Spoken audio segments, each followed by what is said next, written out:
Hello, hello, hello, everybody. Welcome to the Carlisle Clean Budgeting. I am Pat, and I am your lovely hostess for the day. So excited that you're here and watching this video with us today. Don't forget, if you want to become a member of the family, you have to subscribe, hit that little notification tab so you know when the newest videos are coming out, and of course the little bell along the way. Looking forward to talking about week 3 and unstuffing and finalizing our week 3 finances and budgeting from last week between our virtual envelopes and our cash envelopes that we have. Now, as you know, my husband is very much the wild child person for Dave Ramsey. He likes to have everything just kind of out there, but he mostly likes to see our budget written by hand in a very tangible place. So one of the things that I do for him is I have a loose leaf notebook that I got last year at the back to school sale, and I'll be picking up some more very soon. And it's just a regular one subject notebooks, and I write down the due dates of all of our bills and what that bill is and the dollar amount. I break it out each week. Now, my pay period as a school teacher means every other Friday I get a paycheck. So I break this out for the weeks for the month, and I divide my take-home pay by 2. So that causes us to be intentional and purposeful with where our budgeting is and how our money is being spent. So because I divide it week to week, each week I look at our finances, and once that bill has been paid either virtually or through cash, I go through and highlight it. Now, this mainly is for my husband because he likes to know when something is paid and what's coming up due next, so he knows how to focus on that and make sure that that debt or that bill is being taken care of that month. So I am definitely the nerd of the house. I like to have everything on an Excel spreadsheet where it gets to stay nice and neat and lovely. And you'll notice that for the handwritten part of week 3, this is exactly why I like to have everything on an Excel spreadsheet.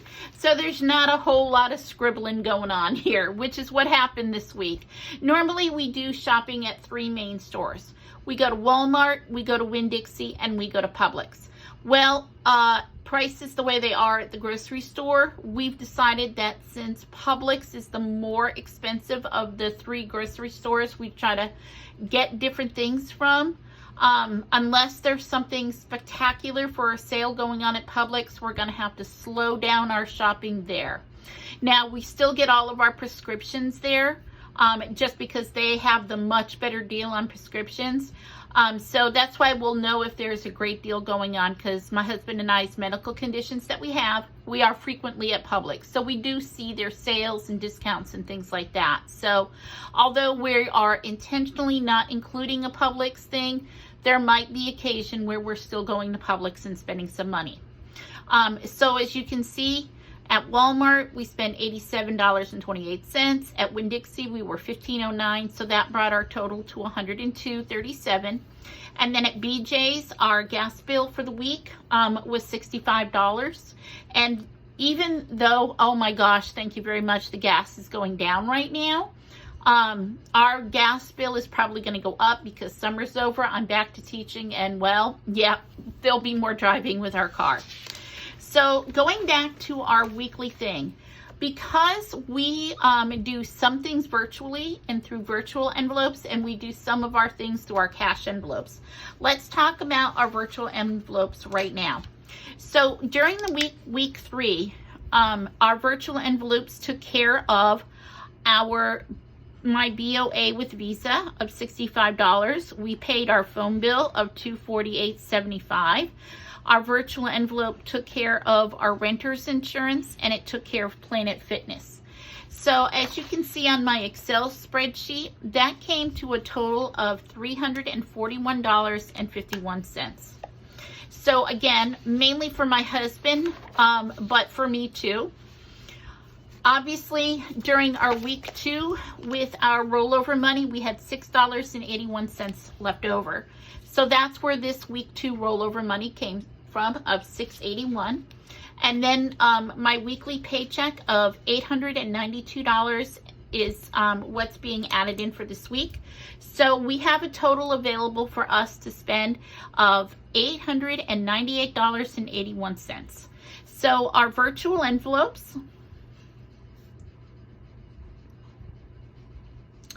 was $341.51. So $341.51. I'm going to subtract that. That's 0. 8 minus 5 is 3. Carry the decimal point down. 8 minus 1 is 7. 9 minus 4 is 5. I like easy math. 8 minus 5 is 3. No carryovers at all. So right now in our available for us from my paycheck is $557.30. Now let's talk about my cash envelopes. We budgeted $210, but when we get to what we really spent, our food budget was $102.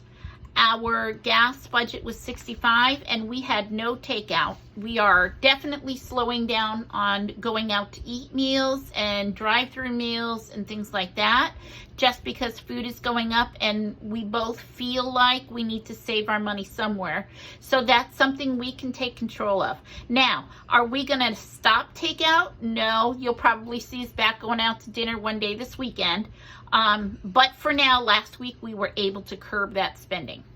So $102.37 and $65 means that for our cash envelopes and what we were spending here was $167.37.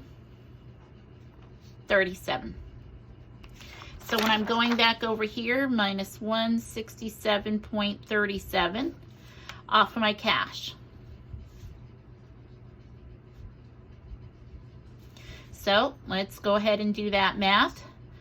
10 is 3, borrow, carry, 9, carry down that decimal point, borrow, carry, 9, borrow, carry, 8, and 3. So right now I have $389.93. Our month is not over, so, and my paychecks aren't done, so I'm gonna roll that over to help with our bills and virtual stuff for our week 4, because that's a little bit heftier in money that'll be coming out of our virtual envelopes. So right now I'll be carrying over $389.93 to week 4. Now let's talk about our cash envelopes, just to kind of show you where things are going. In our food budget, we had $2. Hang on, let me get this out. Because we spent $87.28 at Walmart from $105, that left us $17.72. And then at Winn-Dixie, we spent $15.09. So that left us $2.63. So I have my $2, and then as you know, we are currently starting a savings challenge with our change. So whatever change is left over in the envelopes is going into the cup. What we're using this savings challenge for is once the cup fills up, we'll count all of the change and we're going to apply it to our debt snowball. And watch that video because the debt snowball for the end of the month will be coming up soon. So I'm going to change my dollars in here to $2 because we put the change in. So I'm going to put that $2 back into my food envelope. And then for gas, can I just say I'm not anyway affiliated with BJ's, or they're not paying me to say this, but all I can say is thank God for BJ's right now, because here where I live in Central Florida, it is like a superstore like Costco or Sam's Club might be, and they have a gas station associated with it, and it's just a local one in our area. We don't have a Sam's Club close by. We don't have a Costco yet. Costco is coming, but it's not here yet. But we do have BJ's. So through BJ's, because we go in and we use our BJ's membership card, we can save like sometimes a lot of money on gas. So that's why you're seeing BJ's on here a lot. We love Wawa because Wawa is a fun place to go. But economically right now and financially, BJ's is the one that makes sense.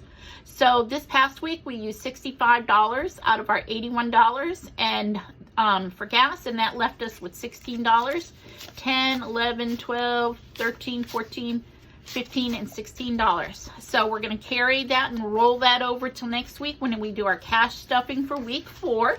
And that's going to be probably the next video that we see up here. I didn't spend any money on our personal account, but as a school teacher, anybody that's a teacher knows you have pre-planning days, and there'll be lots of little things that I need to start spending this money on. Nails for one thing, because these blue ones have got to go. And you know, just new school clothes for school, just it's a new school year, you want to look good, all of those kinds of things for pre-planning. Everybody wants to go hang out for lunch, so there'll be all of that. Our emergency fund, we still have $1,060 in it, and for our debt for the month, we still have $60 in it ready to go. And when we do our debt snowball video, probably next week, we'll be good to go with that. So hey, what are your suggestions? What are you starting to do as you're seeing your funds? What things are you spending less on, or what are you able to spend more on? And how are you focusing your money and being intentional with your money right now with the prices of things and as crazy as they are? Please put some comments in the comment box. Let's have a chat. Share your knowledge, because everybody has inquiring minds like today, and everybody needs inspiration. Well, thanks everybody for coming for the unstuffing and finalizing of week 3 in July. I will see you when we're stuffing week 4. Have a great day, everyone. Bye-bye.